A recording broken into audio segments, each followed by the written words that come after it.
You know, the internet just found out something about you that I thought was very interesting. It's all true. You, yeah, of course.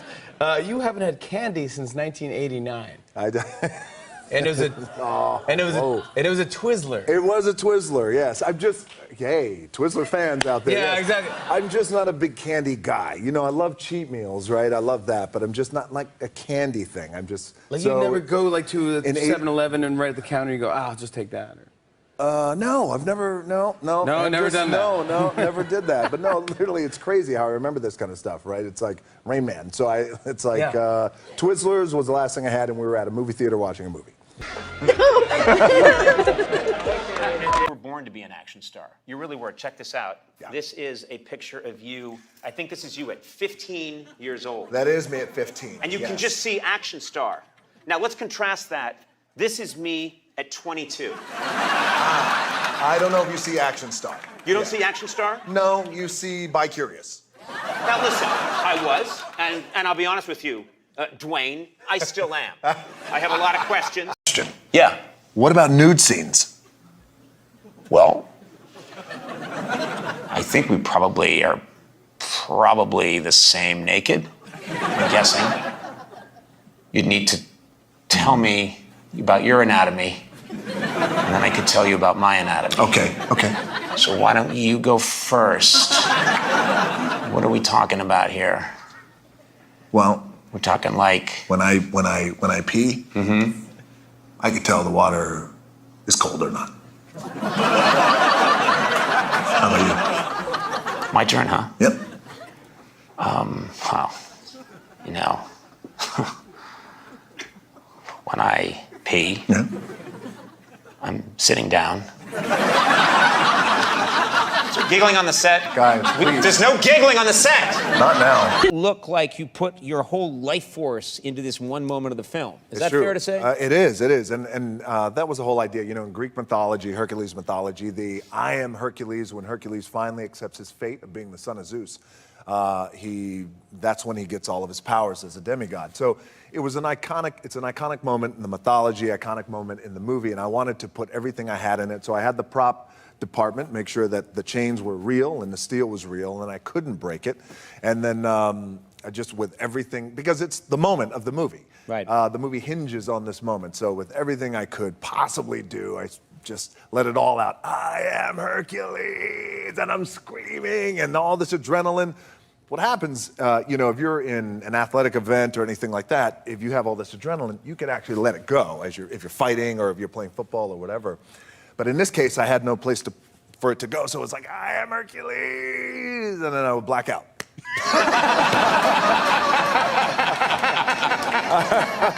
Congrats on this cover. Oh, sexy. yeah.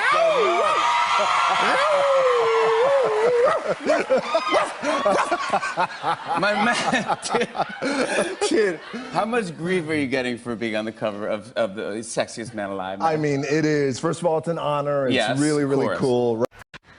Okay. You have it your way. You leave me no choice. Pam.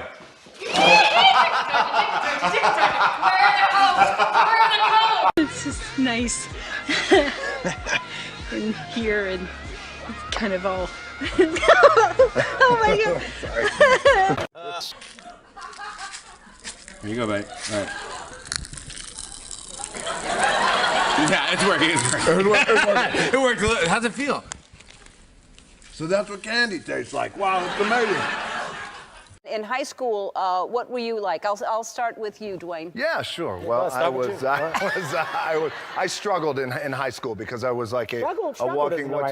Please, just give it the real definition. Okay, I will. Well, when I was 14, 15, I was a walking contradiction because I was already probably 6'3", 180, maybe 200. I had a big mustache. I looked like I was 48.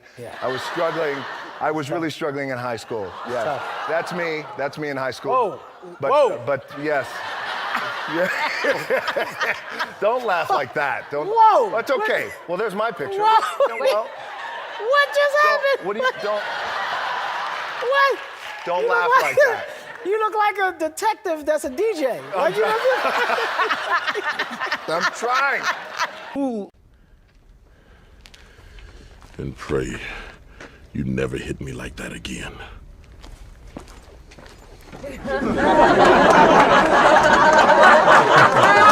It's called soul gazing. Stare into my soul, and I'll stare into yours. Come in. You are not my wife. Don't. Hey. Oh, that's it. Can you do both? Yeah. Hi, Dwayne. Hi. We were watching the movie last night, which is, by the way, very, very good. Very Thank you so entertaining much. Thank on you. so many levels, and you're hilarious. And Thank Portia you. was like, man, he's a big guy. I said, yeah, when you're next to him, it's unbelievable. The size of your arms is like, and I said, they're like a table. Like there's no give. Just hard. Yes, just steel. Just yes. Yes. Sexy. Yes. I don't know. Yes. I'm fishing. I was fishing. In the film, your character, you take back, you reclaim the fanny pack, or what we'd call a bum bag. Bum bag, yes. Yeah. Yes, I do. Well, it started with this picture. I have an infamous picture of me in my 20s, and I was just owning this look. I had a turtleneck. I had mom jeans on. I was wearing a fanny I think pack. we've got the picture. Here. Oh, no. There you are. It's a strong look. It's something. It's a strong look.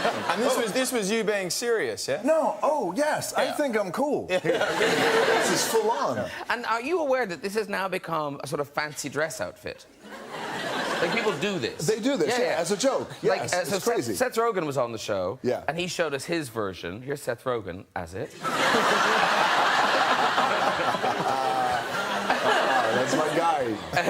Then there's just a random man, but very good eye for detail. See, he's got the tissue under the elbow, which you have here. Because let me just give the audience context as to what that is. What I had my arm on was very dirty. So I thought I needed tissue, please, to protect the turtleneck. That's it. You must have a beautiful home. And it's not just adults. No, young fans are attracted to it as well. Yes. And again with the tissue. I love the Rolex. The tissue, yes. And actually, some other people have done it as well. Yeah, check this out. Look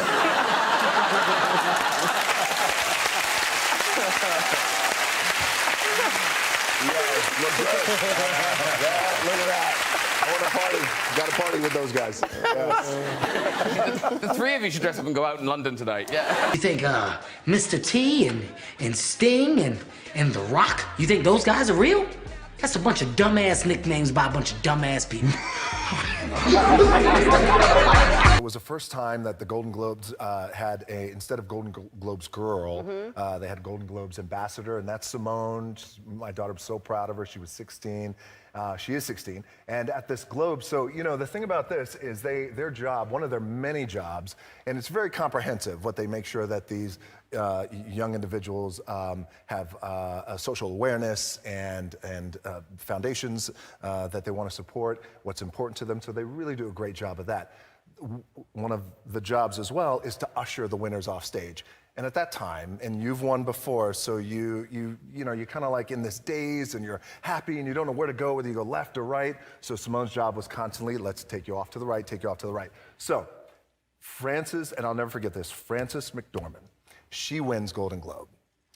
She goes up there, and I love Frances, as we all do, and she goes up and she goes to speak, and right before she speaks, she turns around and walks backstage, like to the back of the stage, and shakes Simone's hand out of the blue, and it just blew me away. It was just such this amazing, because no one did that, and she had the awareness to do this to my 16-year-old daughter. She thanked everyone and turned around, thanked her. She gave her speech. Now, as she's walking off, Frances grabbed Simone's hand, and she has the globe in this hand. She has Simone's hand in this hand. She kisses Simone's hand, and I was like, Jesus. I was just so blown away by that gesture, so beautiful of her. And I've been meaning, by the way, to call her and tell her, but now that I'm here, I got to tell you, Ellen, I got a little crush on Frances. Well, I don't blame you. And I don't blame you. Now it's right here. So I got to say this to the world who's watching, Frances, we're going to have to exchange numbers because just between you and I know nobody else is watching, we're going to get married.